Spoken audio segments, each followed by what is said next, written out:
Good morning, ladies and gentlemen. The topic of today's lecture is the sexually transmitted bacterial diseases. We are not going to discuss the sexually transmitted viral diseases like herpes, warts, and HIV. We have already discussed these diseases in other lectures as well.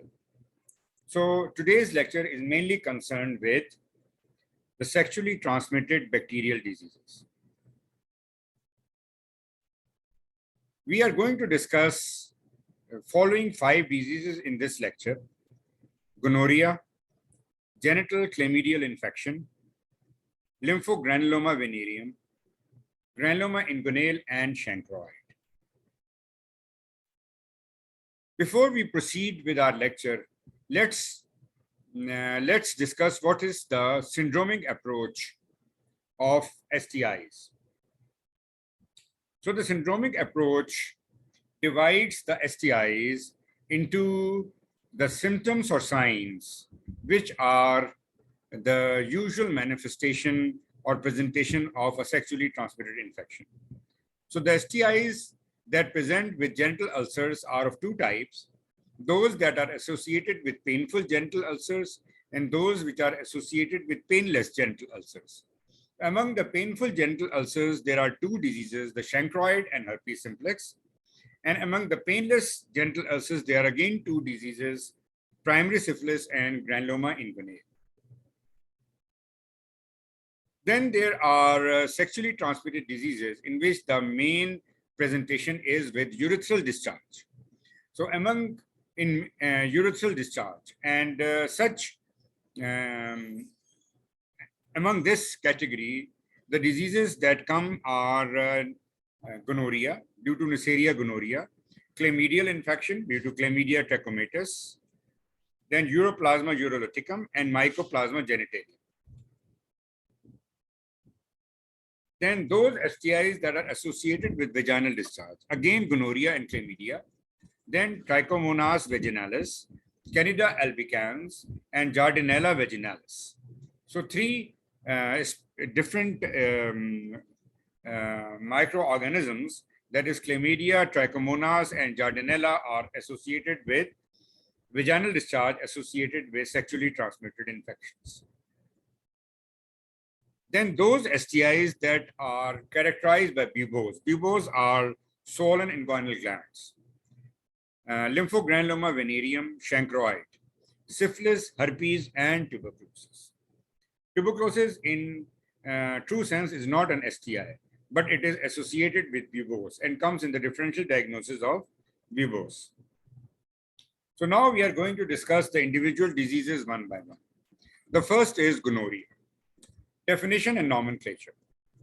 Gonorrhea is a bacterial infection that is caused by Neisseria gonorrhoeae that cause a purulent inflammation of genital mucous membranes. After the chlamydial infection, it is the second most commonly reported bacterial sexually transmitted infections in UK and also in other developed and underdeveloped countries. Gonorrhea results in a number of clinical syndromes that include urethritis, cervicitis, epididymoorchitis, pelvic inflammatory syndrome, and disseminated gonococcal infections along with ophthalmia neonatorum. Epidemiology. It is estimated that around 106 million new cases of gonorrhea occur worldwide, with a prevalence of 36 million. Highest rate of infection occur among young people because it's an STIs, and all STIs are common in young people, especially in teenage women and men in early 20s. Gonorrhea is repeated 2 to 3 times more frequent in men than in women, and men are more symptomatic as compared to women. Individuals diagnosed with STIs or diagnosed with gonorrhea are at risk of other coexisting STIs. Currently, guidelines recommend empirical treatment to cover chlamydia in anyone which is diagnosed as a case of gonorrhea. Pathophysiology. Gonorrhea is highly infectious and easily transmitted even before the symptoms appear. socioeconomic and behavioral factors have a role in disease spread. 0.3 to 3% are hematogenous spread from mucous membranes lead to disseminated gonococcal infections. Factors that predispose to the dissemination include female, men who have sex with men, pregnancy, systemic lupus erythematosus, complement deficiencies, intravenous drug use, and HIV infection. The causative organism. Humans are the only natural host of gonorrhea. Gonorrhea attached to the host mucosal cells with the aid of pili, which cover the entire outer cell surface and outer membrane proteins. It is caused by a gram-negative aerobic intracellular diplococcus, Neisseria gonorrhea. Repeated infections by the same strain can occur. Certain gonococcal strains are more often associated with disseminated gonococcal infection. Clinical features. Symptomatic patients have their onset 1 to 5 days after a sexual intercourse with an infectious person.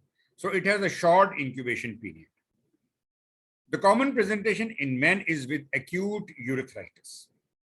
There is rapid onset of severe burning and dysuria, accompanied by purulent discharge, which is often frank and profuse. To my knowledge, there is no other STI that cause frank purulent discharge. By frank, it means that without doing any effort to urinate, the pus keeps coming out of the interior urethra. In men having sex with men, there may be rectal and pharyngeal infections. So gonococcal proctitis may present with rectal pain, tenesmus, and discharge. Infection of oropharynx may present with exudative pharyngitis and cervical lymphadenopathy. Primary site of infection in women is the cervix, but urethra, rectum, and pharynx may be involved.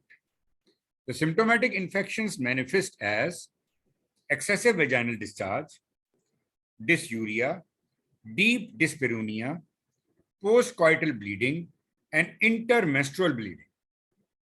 However, a majority of women present with no symptoms and are asymptomatic. So this is frank pus discharge coming from anterior urethra, and similarly, the gonococcal infection of cervix is shown in this picture.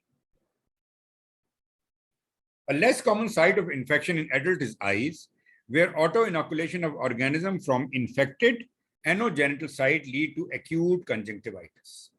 This presents with acutely inflamed, acutely painful red eye with purulent discharge that may progress to panophthalmitis and even loss of vision.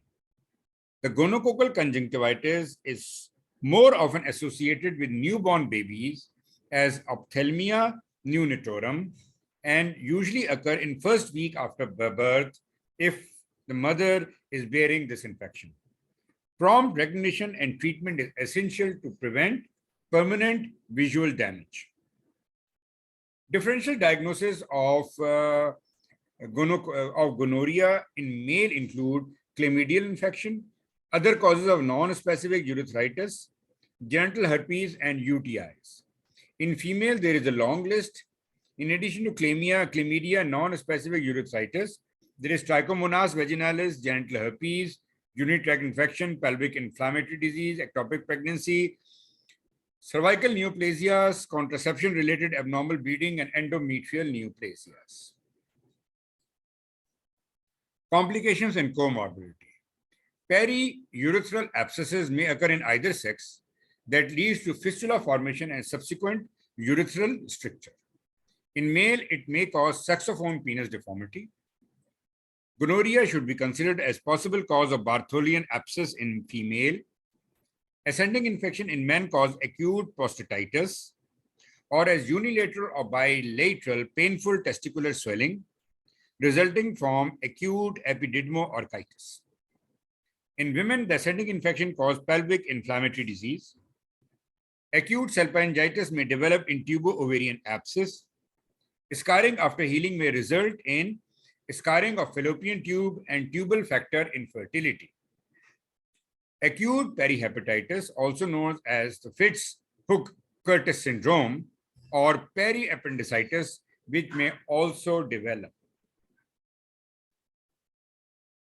This is the saxophone penis deformity due to periurethral abscesses, and this is a Bartholian cyst which is seen as a result of vaginal gonococcal infection.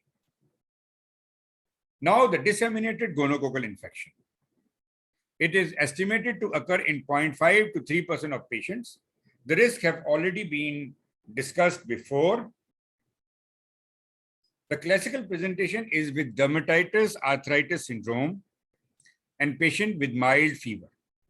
The skin lesions are small, tender maculopapules, vesicles, or pustules. Hemorrhage or necrosis commonly ensues. Lesions occur in crops and most commonly is seen near the affected joints. Joint or tendon pain is the most common accompanying feature that affect knee, elbow, wrist, metacarpophalangeal joint, and ankle joint. There is high yield of positive blood cultures. Rarely, pericarditis and endocarditis may also occur. Meningitis, similar to that caused by meningococci, may occur but has a less rapid course and is rare but well recognized. So these are the disseminated gonococcal infection characterized by papules and pustules over the joints. And disseminated gonococcal infection result in skin rash along with perihepatitis, pharyngitis, conjunctivitis, and cardiac abnormalities. Disease course and prognosis. Uncomplicated infections treated with appropriate antibiotic therapy resolved completely. The urethral structures was common in pre-antibiotic era and it is rare now. Those with epididymoorchitis, pelvic inflammatory disease, and disseminated gonococcal infection require longer course of treatment to cure the infection. The sequelae of prime pelvic inflammatory disease are subfertility, ectopic pregnancy, and chronic pelvic pain. Investigations. Microscopy. The mainstay of diagnosis is GCPC or gonococcal pus cells. It's a rapid diagnosis made by identification of gram-negative intracellular diplococci within phagocytes in stained smear from anogenital site. So a pus drop is taken on a glass slide, smear is made and sent for gram staining. It is less reliable from rectum, pharynx, and cervix. Culture. Gonococcus is fastidious organism and require appropriate method of specimen collection and transportation to laboratory. Culture remains the gold standard for diagnosing gonorrhea.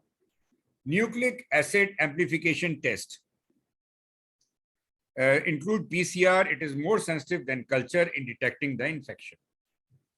So this is how the intracellular diplococci gram-negative would look like. Management. Patient with gonorrhea should always be fully assessed and screened for other STIs and HIV and asked to assist with partner notification effort and offer non-judgmental education, counseling, and support. It should be remembered that gonococcal symptoms come very quickly, that is within 1 to 5 days of intercourse.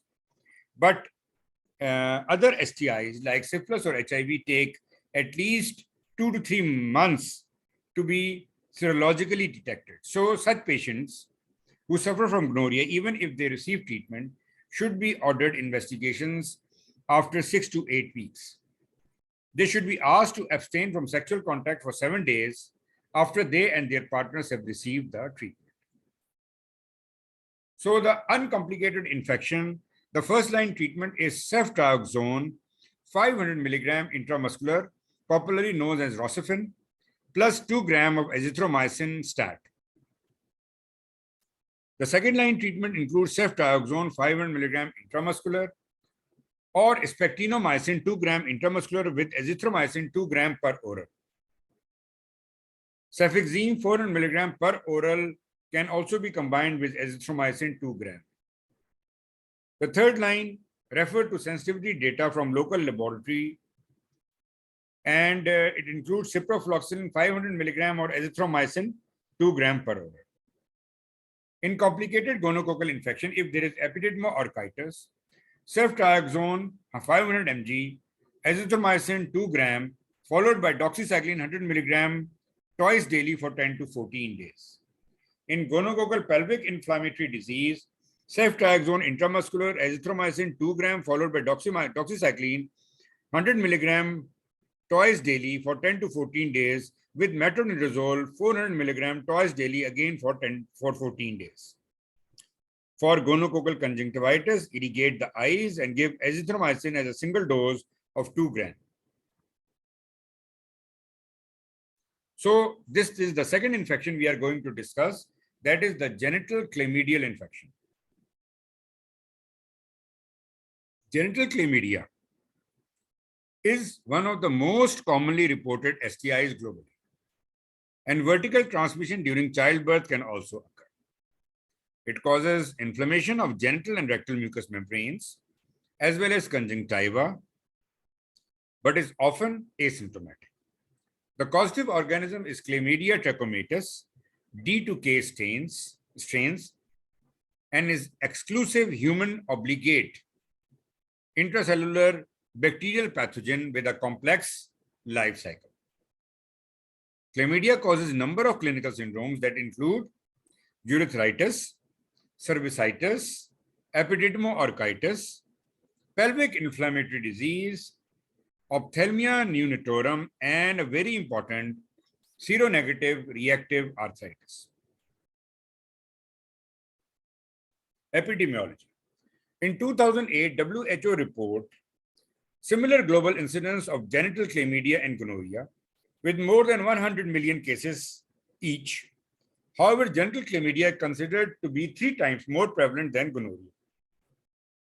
There is higher rate in those under 25 with a decreased prevalence as the age advances. In USA in 2010, rate of genital chlamydial infection in women was 2.5 times higher than men. It mainly because of the large number of women who are screened. Individuals are at risk of other coexisting STIs, therefore sexual health assessment is must. Socioeconomic and behavioral factors and pattern of sexual mixing affect the risk of infection. The causative organism is chlamydia, which is an obligate intracellular parasite which cannot be cultured on artificial medium and exhibit 2-stage developmental cycle, an extracellular infectious or elementary body, and an intracellular replicative or reticulate body. The cycle begins when infectious, metabolically inert elementary bodies attach to the host cells. They are internalized, and EBs are then converted into the replicative reticulate bodies or RBs. RBs multiply by binary fission, and after 8 to 12 rounds of multiplication, the RBs differentiate into EBs and are released from the host cells to start a new cycle. Clinical features. Asymptomatic infection occur in 90% of the women and more than 50% of men.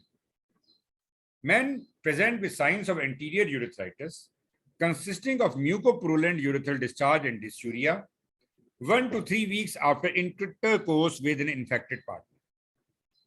Men sex with men have proctitis, which manifests as anal discharge, bleeding, and discomfort. Women present as postcoital or intermenstrual bleeding, lower abdominal pain, and vaginal discharge and dysuria.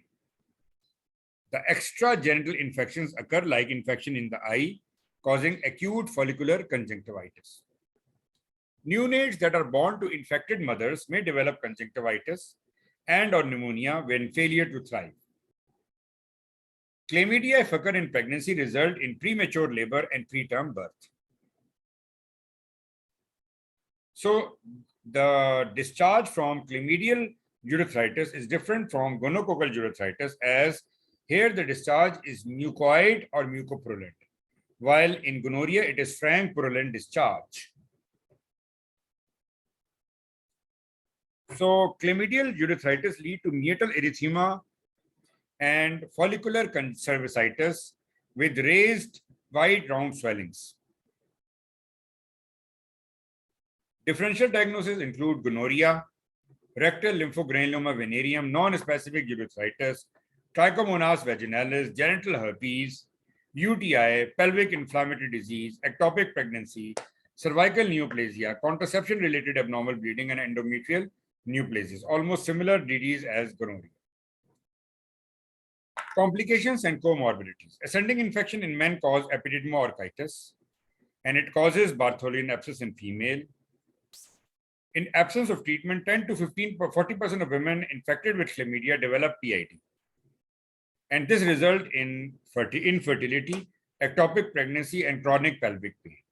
Fitz-Hugh-Curtis syndrome, which is perihepatitis, result in upper right abdominal pain. Fibrinous violent string adhesions is seen on laparoscopy and is associated with extensive tubal scarring and adhesions. So this is Fitz-Hugh-Curtis syndrome, characterized by violent string adhesions of the liver capsules as a consequence of perihepatitis. Then is the reactive arthritis. This was previously known as the Ritter syndrome. So the chlamydia is strongly associated with reactive arthritis and is termed as sexually acquired reactive arthritis, or SARA. It is seronegative. Usually rheumatoid factor is negative, asymmetrical, spondyloarthropathy with or without extra-articular features. It includes the following, that is mucocutaneous manifestations that include circinate balanitis, erosions affecting the buccal mucosa and keratoderma bilinerogica, iritis, and conjunctivitis. So this is the circinate balanitis, that is map-like appearance with slightly raised borders on the glands. This is keratoderma bilinerogica, that is focal keratoderma. Investigation. Iodine-stained inclusion bodies within the epithelial cells infected with Chlamydia trachomatis can be seen but have low sensitivity. The serological tests for chlamydia include the older microimmunofluorescence techniques and newer enzyme immunoassays. The nucleic acid amplification test are now the only recommended diagnostic test for chlamydia. First void urine sample is a sample of choice, and female self-taken vaginal swabs or endocervical swabs are acceptable. So this is how the inclusion bodies within the epithelial cells look like. This is a diagrammatic representation of the inclusion bodies. Management. Treatment is indicated if chlamydia is diagnosed on epidemiological grounds and if there is a history of contact with an infected person. Patient with chlamydia should always be fully assessed and screened for other STIs, including HIV. They should abstain from sex for 7 days, and including their partners, and after receiving their treatments. The resistance to Chlamydia trachomatis has been infrequently reported, and a single dose of azithromycin is the treatment of choice. It is not licensed in pregnancy, but is recommended by WHO, and no problem have yet been reported. In complicated infections, more prolonged course of treatment is employed, and specialist advice may be required. So the uncomplicated chlamydial infection is treated with first-line treatment of azithromycin, 1 gram stat, which includes the same treatment in pregnancy. Second line is doxycycline, 100 milligram twice daily for 7 days. Third line is ufloxacin, 200 to 300 milligram daily for 7 days, or amoxicillin 500 milligram 4 times a day, again for 7 days. In complicated infections, in pelvic inflammatory disease, ceftriaxone 500 milligram intramuscular single shot with oral doxycycline 100 milligram twice daily and metronidazole 400 milligram twice daily, both for 14 days. Or ufloxacin 400 milligram twice daily with metronidazole 400 milligram twice daily for 14 days.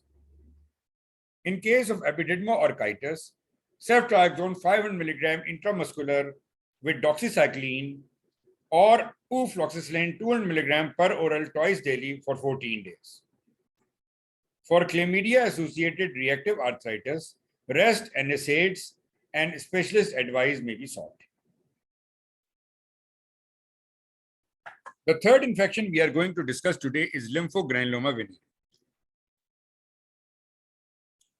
LGV is a sexually transmitted infection caused by, again, a chlamydia, which is called as Chlamydia trachomatis, but now the strains are L1 to L3, which is again an obligate intracellular bacterium. L2 is the most common strain involved, and these strains have tropism for lymphatic systems. Lymphogranuloma venereum is now endemic among men sex with men, that is gay males in UK, with no evidence of significant heterosexual spread. Most present with proctitis syndrome rather than classical bubonic form. LGV has long been prevalent in tropical countries of Africa, Asia, Caribbean, and Central and Southern America. The classical disease is acquired heterosexually and manifests as genital ulcers which soon disappear and followed by suppurative regional lymphadenopathy. Since 2003, series of LGV cases are present with proctocolitis, where across Europe, mostly affecting HIV-infected men having sex with men. LGV may occur in sexually active adults of all ages. There is no racial predisposition. And LGV proctitis in MSM is commonly associated with HIV and hepatitis C co-infection. Clinical feature: patient present with complaint of a genital ulcer, inguinal swelling, or rectal discharge and bleeding. Late stage disease present with chronic edematous genital swelling. LGV occur in 3 stages: the primary, which is characterized by a transient ulceration and proctitis; secondary, or the inguinal stage, the stage of lymph nodes; and tertiary, or genitoanorectal syndrome. The majority of infections are in primary or secondary stage and may go undetected. The primary stage, present in 3 to 30 days after acquiring the infection, characterized by single, non-indurated, shallow ulcer or pustules or a papule. It may be painless or painful, heals rapidly and leave no scar. Often found on the coronal sulcus of men and posterior vaginal wall, fourche or vulva. The lesions usually go unnoticed. However, on careful history, the patient may give you history of such an ulcer. It can present with symptomatic pharyngeal ulceration as well as asymptomatic carriage. Hemorrhagic proctitis is the primary manifestation of the infection seen in those engaged with anal intercourse. Patient experience purulent, mucoid, or bloody anal discharge, rectal pain, tenesmus, and constipation. And there may be accompanying constitutional symptoms like fever and malaise. So this is the ulcer caused by LGV with lymphadenopathy. Then secondary stage, also known as lymphadenopathy, lymphadenitis, or bubo, occur 2 to 6 weeks after the primary infection. Lymphadenopathy is usually unilateral and buboes develop, which are enlarged, tender, painful glands in the groin. 1/3 of patients have the characteristic groove sign, which is a groove-like depression which is seen between the superior femoral and inferior inguinal lymph nodes below the inguinal ligament. The inguinal buboes may suppurate and rupture, causing discharge from multiple points, creating chronic fistulas. In women, primary involvement is usually in vagina, cervix, posterior urethra, or rectum, and drain into perirectal or deep iliac lymph nodes. The systemic symptoms like fever, malaise, anorexia, weight loss, myalgia, and arthralgia may be featured. Reactive arthritis in MSM is reported in several cases. Most patients without the sequelae recover completely. This is a groove sign between the superior and inferior inguinal lymph nodes. The tertiary stage or genitoanorectal syndrome. This stage follows chronic untreated infection and occur any number of years after infection. The resultant fibrosis lead to lymphatic obstruction and genital edema. Women may develop edema elephantiasis of vulva with formation of polypoid growths, fistula ulceration, and chronic granulomatous disfiguring fibrosis and scarring of vulva and asthenomen, which is the Greek meaning of eaten away. Elephantiasis may affect genital mucosa, leading to edema and deformity of the penis. Differential diagnosis. LGV commonly present as genital ulcers or inguinal lymphadenopathy. DD of genital ulcers include chancroid, herpes, syphilis, and granuloma inguinale. DD of inguinal adenopathy includes chancroid, herpes, and syphilis. Untreated inguinal or femoral lymphadenopathy should prompt careful search for septic lesions on leg and foot. Chronic sinus formation in inguinal leads region may be due to tuberculosis or other tuberculosis of lumbar spine.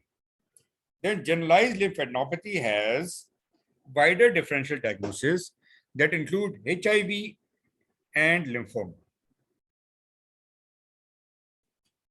The diagnostic method of choice in detecting Chlamydia trachomatis include nucleic acid technique treatment, nucleic acid amplification techniques like real-time PCR assay for LGV specific DNA, serology using complement fixation test or microimmunofluorescence assay have been superseded by Chlamydia trachomatis NAT test.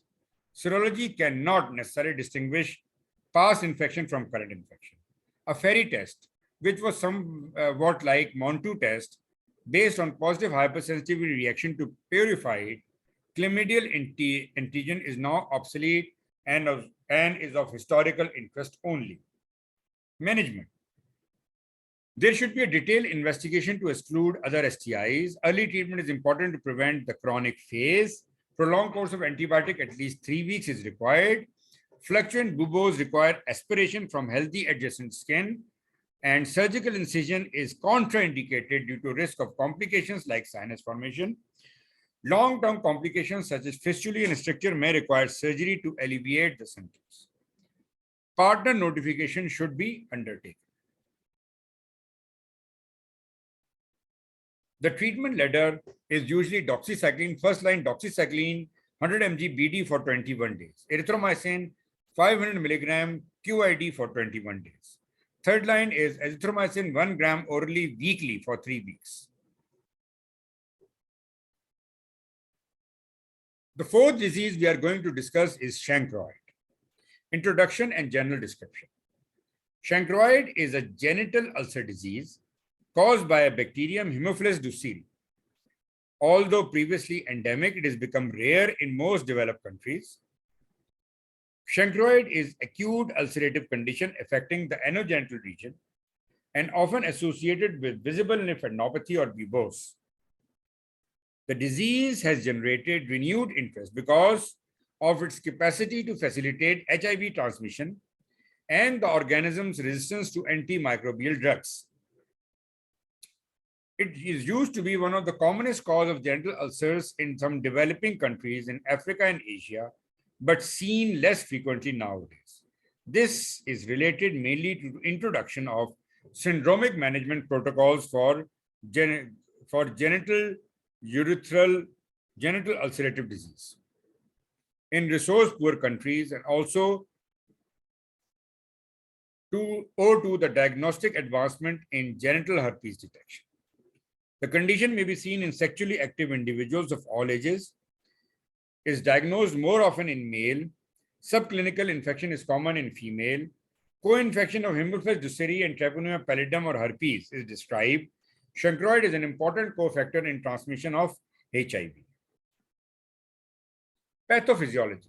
Trauma or microabrasion to skin or mucosa allow the penetration of organism into the epidermis. Lymphadenitis is associated with regional lymph nodes becoming inflamed, resulting in unilocular fluctuant buboes that can rupture spontaneously to form chronically discharging sinuses. Causative organism is Haemophilus ducerii, a gram-negative, facultated, anaerobic Coccobacillus. Incubation period is between 3 to 10 days. Chancroid is characterized by painful anogenital ulceration, usually more than one, with lymphadenitis and progressive bubo formation. Primary lesions start as inflammatory papule at site of inoculation, which progress to form ulcer. Ulcers are painful, non-indurated with undermined edges. Auto-inoculation from primary ulcer lead to development of multiple kissing ulcers on opposing skin surfaces. Lesions are more common in uncircumscribed men and may be located in the prepuce, frenulum, coronal sulcus, glans penis, and penile shaft. Perianal lesions may occur in men having sex with men. So multiple small ulcers can be seen on the genital mucosa in patients suffering from chancroid. These ulcers are non-indurated and are painful, exactly opposite to primary syphilis. Multiple shallow ulcers. So in this case, these ulcers are associated with buboes and giant penile chancroid ulcer. In female, lesions may be recognized as the vaginal introitus or on labia. Over 1/3 of cases, there is accompanying inguinal lymphadenitis, which may progress to suppurative bubo formation. The lesions may be unilateral or become fluctuant and rupture spontaneously to form inguinal ulcers and sinuses. Extragenital lesions can occur via auto-inoculation. Lesions of lips and oral cavity are described. The DD includes syphilis, herpes. Complications include phimosis, phagocytic ulceration following secondary infection, and enhancing HIV transmission. Investigation. Direct detection by microscopy of smear from chancroid lesions typically show sheets of organism in shoal of fish pattern, but this has low sensitivity and specificity and no longer recommended. So this is the shoal of fish appearance in which these bacteria are seen edge to edge.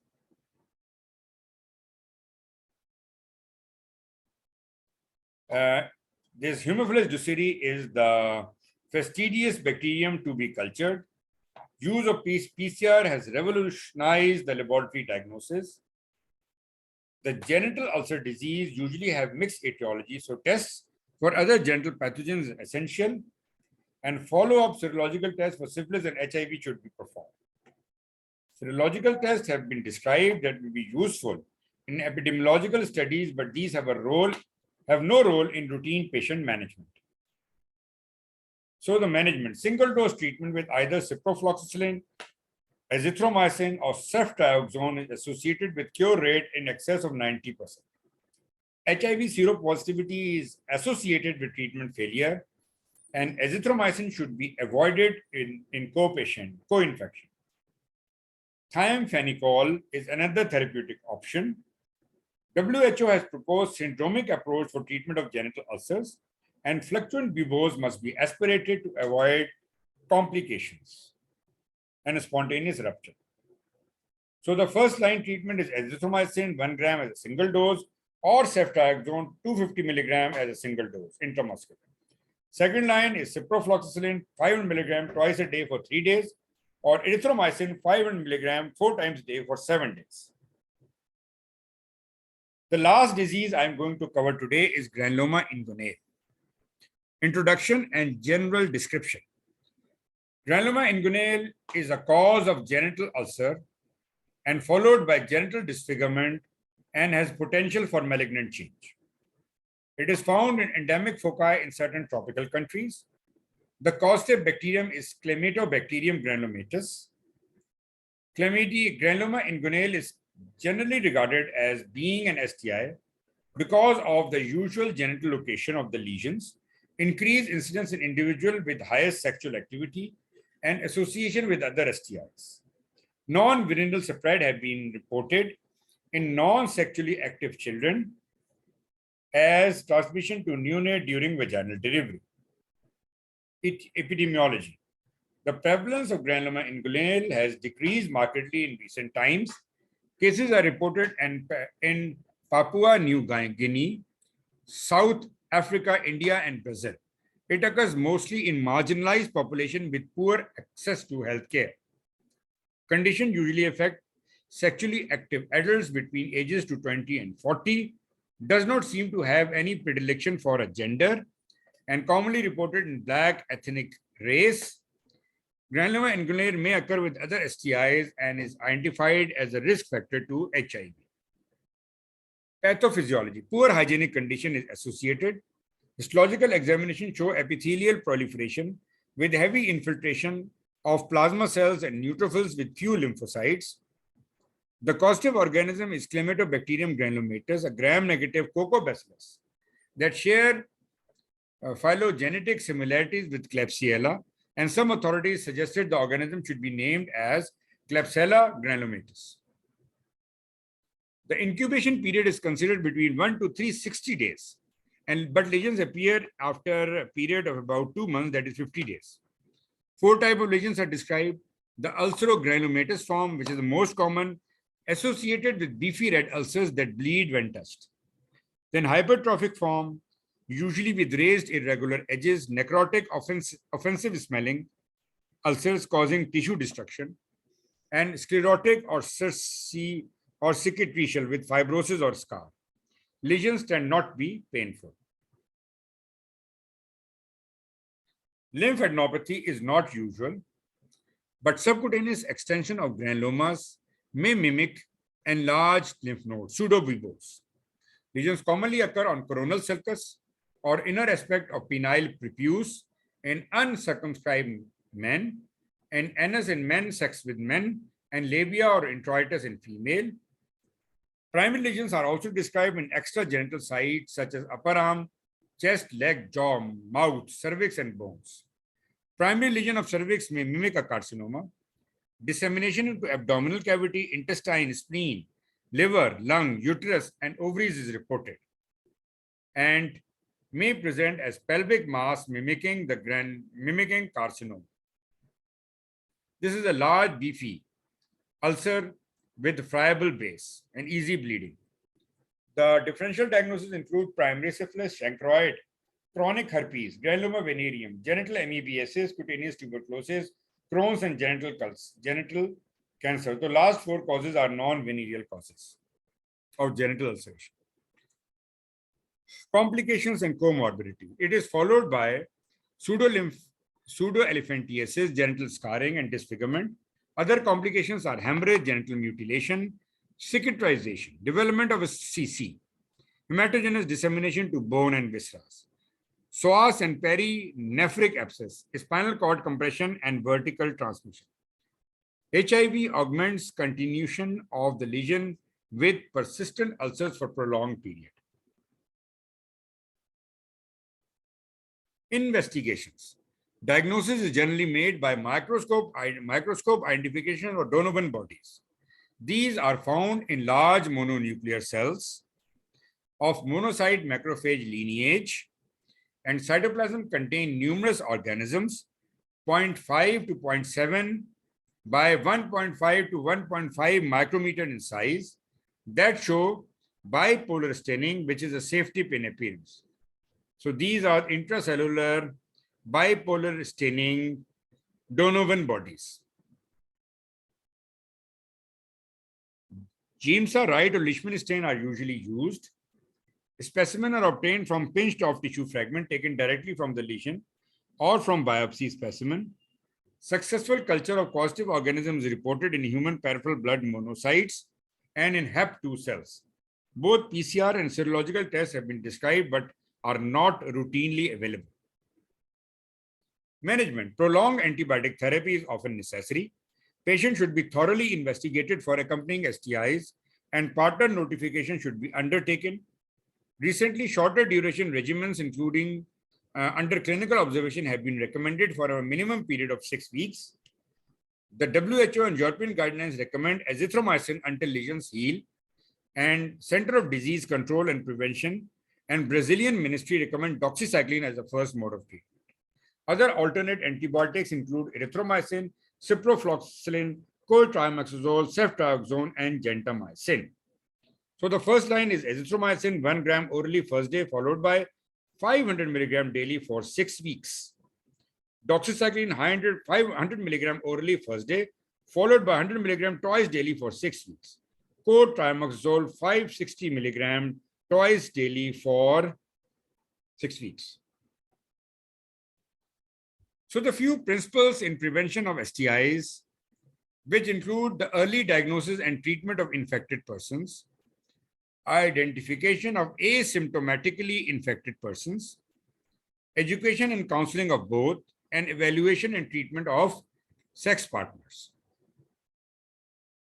While taking interview from the patient, it is important to elicit the information concerning 4 key areas of interest, that is 4 Ps. The partners, whether one or more, whether practicing protection from STIs, what are the sexual practices, and past histories of STIs. So steps for STI control include reducing number of sexual partner, consistent use of condoms, education of person at high risk, early diagnosis, treatment, and partner identification. So the ABC approach to prevention is abstinence until married, or be in a long-term committed relationship. Be faithful in marriage and long-term committed relationship. Reduce the number of sex partners and use of protective sexual devices. I thank you all for a very patient listening. Goodbye and have a good day.